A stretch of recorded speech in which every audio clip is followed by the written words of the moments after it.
lahat ng mga tao dyan, natulungan kami. Lahat ng tao, kilala kami.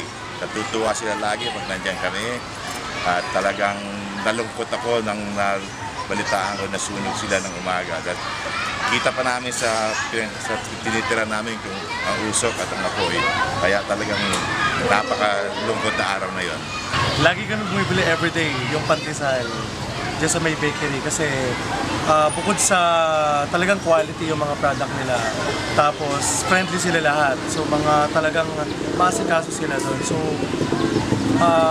most na mga basic na mga kailangan namin talagang makukuha mo dyan, mabibili mo dyan, unlike sa mga ibang nasa paligid. Kaya malaking bagay, malaking kawalan na nawala yung Shoppers Bill.